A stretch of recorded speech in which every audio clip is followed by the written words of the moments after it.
Good morning everybody, and welcome here to the bluff at Alexandra Headland, and I want to start by recognising the traditional custodians of the land on which we gather, the Kabi and Jinnabara people, and it's worth noting the Indigenous round for netball this week, and we've just had the Greater Western Sydney Giants here a little while ago, having a ceremony down on the beach with Lyndon Davis, so that was a great start for everybody.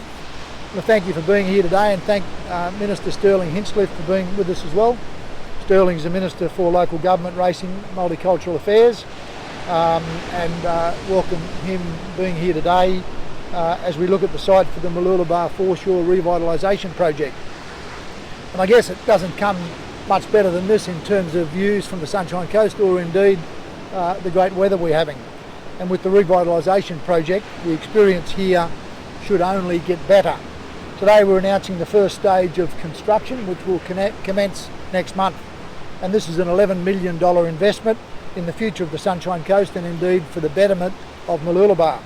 The overall reinvigoration of Mooloolaba was identified in the Mooloolaba Placemaking Master Plan, and it will be staged over a number of years, incorporating short-term, medium and long-term benefits for this area and for the greater region. Once complete, the overall revitalisation will increase the public beachfront parkland by about 40%, add extensive waterfront pathways and provide enhanced spaces and amenities over a number of years as funding becomes available. This first stage, which we're visiting today, is intended to be completed by the middle of next year.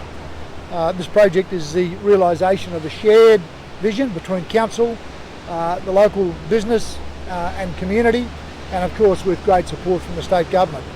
It will increase Mooloolaba and Sunshine Coast tourism offer as a destination for those wanting to experience the beautiful natural surrounds of our coastline. This first stage will involve the redevelopment of the northern parklands, commencing right here where we're standing today. So, as I say, the project will start roughly from where we are and continue southeast to the end of the temporary Mooloolaba beach car park. The area will be transformed into a new regional public parkland which celebrates our great Sunshine Coast lifestyle. And this is a joint initiative, as I said, of the Sunshine Coast Council and the Queensland Government, with the state contributing $4.5 million towards the project under the Unite and Recover Community Stimulus Package to assist us through COVID-19. And Minister, we're very grateful for the support that you've been able to provide to our council in making this project happen. The revamped Northern Parkland will result in great new waterfront precinct, providing new public spaces and important community infrastructure. What is important, however, is that proceeding with this project now provides an important economic stimulus for our construction and tourism industries and their supply chains at a time when it's needed most. The investment of the foreshore revitalisation is forecast to support nearly 600 jobs, deliver economic stimulus when it's completed, provide new opportunities for our residents to enjoy a more active and healthy lifestyle. In fact, this project is a great demonstrator of the healthy, smart and creative region that our Sunshine Coast seeks to be. What many may find surprising is that Mooloolaba foreshore was last significantly redeveloped in the mid-1990s, so 25 years ago. What can we expect to see in the future? Well, there'll be a new boardwalk linking Alex Bluff Headland to Mooloolaba, parks and entertainment spaces for events. We'll replace a section of the seawall and we'll deliver a sheltered barbecue area and new community buildings and facilities. The long-term benefits for the Sunshine Coast really are undeniable. But as I also mentioned a moment ago, it will provide significant confidence to our tourism and building industries as we seek to recover from the impacts of the COVID-19 pandemic. What is particularly pleasing is that Murphy Builders, a locally owned and operated business, was awarded the contract in August 2020 to design and build the new boardwalk. Early works on the boardwalk are expected to start in November 2020 and scheduled to be completed in mid-2021, weather and construction site conditions permitting. Of course, there will be some unavoidable construction impacts, and Council will work closely with local businesses and residents and tourist providers to keep them informed of what's taking place and indeed the alternative parking arrangements that will be in place. Our staff will be door knocking traders and residents along the Esplanade in the coming days and provide regular updates on our shared council website. Parking will remain available in the temporary foreshore car park opposite 121 the Esplanade. However, the number of spaces will be reduced to allow for construction. However, the new 700 bay multi-deck car park currently under construction at First Avenue and Smith Street, Mooloolaba will open later this year, and the temporary car park will be redeveloped into parklands as has always been planned. So at the end of the day, the project will provide a fantastic asset for our community and visitors to enjoy, and certainly make our coastline and our Mooloolaba even more appealing to people looking for a great holiday. With those few words, I'll hand over to Minister Stirling Hinchliffe. Thanks, Minister. Thank you, Mark, and thank you, Mayor, for putting on the fantastic weather today here as we check out this exciting project ahead of its commencement. Literally in a couple of weeks, we'll see the area behind us buzzing with those tradies starting work on this fantastic project. This opportunity to see the revitalisation of the Mooloolaba foreshore is a great example of the partnership between the Palaszczuk Labor Government and the Sunshine Coast Regional Council.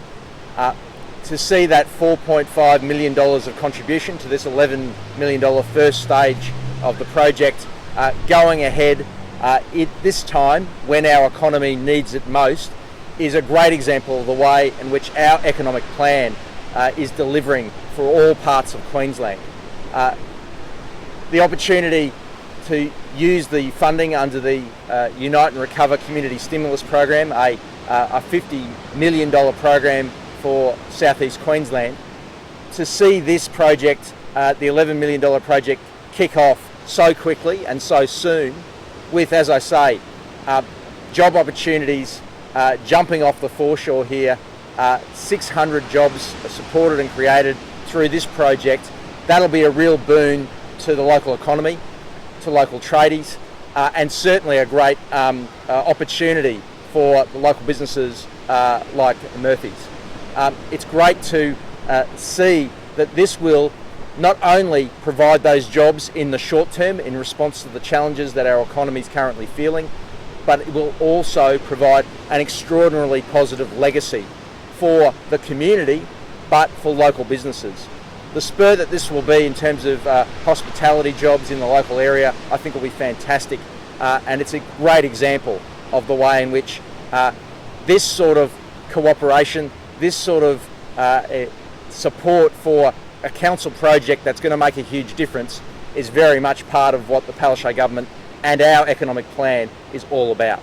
So I really look forward to enjoying coming back to this part of the Sunshine Coast, a part of the world that's very dear to my heart as a North Sider, to be able to enjoy the great facilities and assets that this will create, not only for the Sunshine community, but as a real regional attractor that will provide many jobs into the long term as well.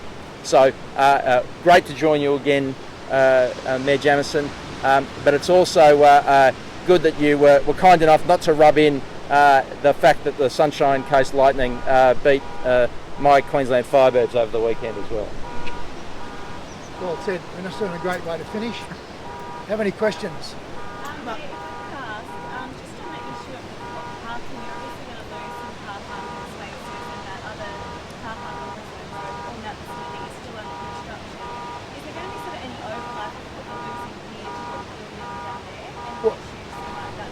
Yeah, look, this was always a temporary car park. You'll recall this was a site of a caravan park, and we will be working to synchronise the parking changes so that there'll be ample parking for people when the new multi-deck car park with over 700 parking spaces opens later this year. Mayor, you mentioned there before that it's been 25 years since there's been a significant upgrade here.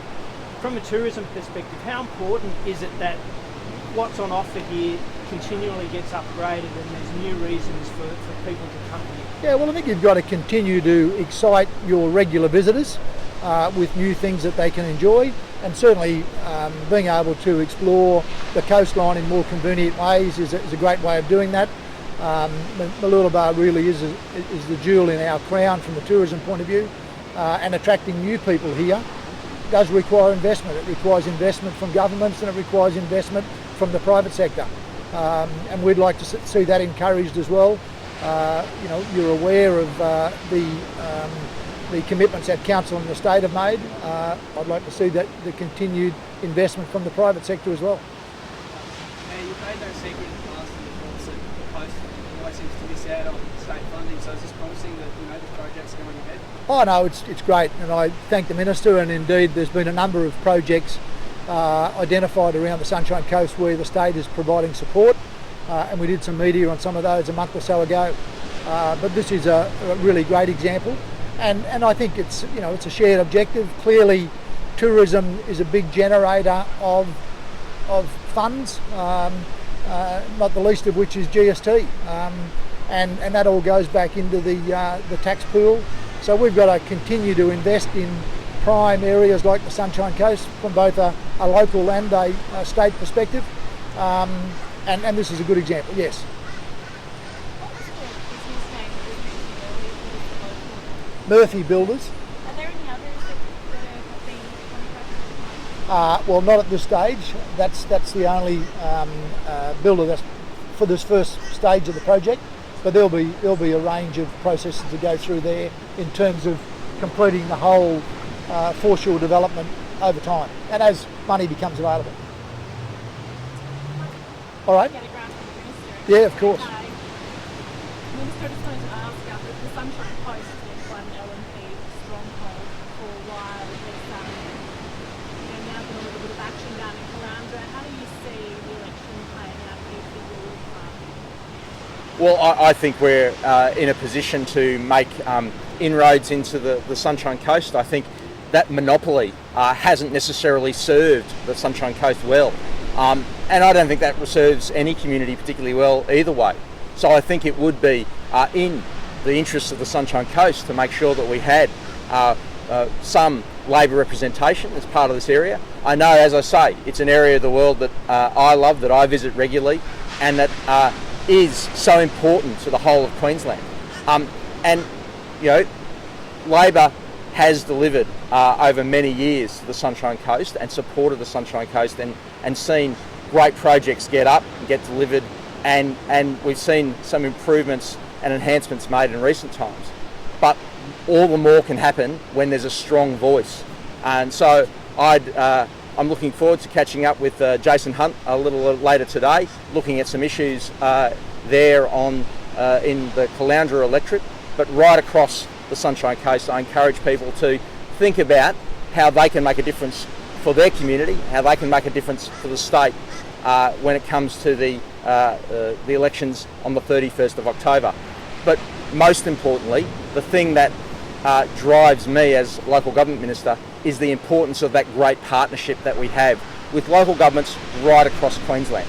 And the Sunshine Coast Regional Council has been a really great partner in delivering for this community, and we see that's not coloured by politics. We work with everyone to make sure that we serve this state very well. Is that part of the formula, that cooperation between multiple levels of government, regardless of that political persuasion, in key things like public transport and these major developments that council just can't undertake by itself? How important is a good working relationship with the government of the day, whatever political persuasion? I think that is fundamental. I think we've seen, particularly when you look at the last 6 months or so, the times when government across the board has been at its best has been when things have been working cooperatively. And we've seen some great examples of that across 3 levels of government. The times when things haven't gone so well is when there's been, pretty base, sallow, partisan politicking go on. We got to focus on serving our community well. I'm absolutely confident that the Palaszczuk government is focused on serving Queensland as well. It's been great to have a really strong partnership with local government right across the state. but including particularly here on the Sunshine Coast to deliver for communities. And I think we can make that develop even further. Does it make it easier? I mean, obviously for a state government, you've got a lot of competing interests, a lot of people in your ear about things. When local government does some of the work for you, or gives you a bit of a head start on things like public transport. Well, it's been one of the most important partnerships that we've had.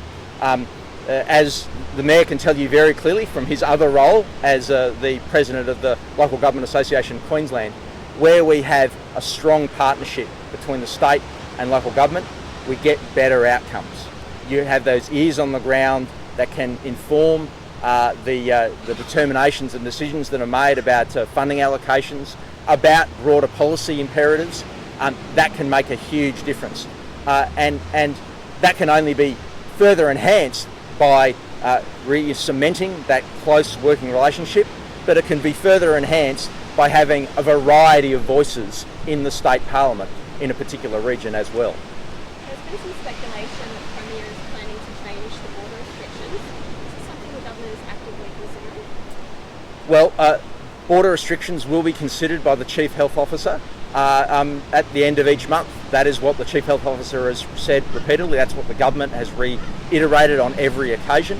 At the end of this month, we will see that happen again based upon the latest health advice, the latest health information about what's going on across the country. That is no different to what we'll see. So I hope that we're in a situation where we can see some relaxation, some steps that make some of the challenges and burdens that have been visited upon us by this pandemic eased. I would welcome that absolutely.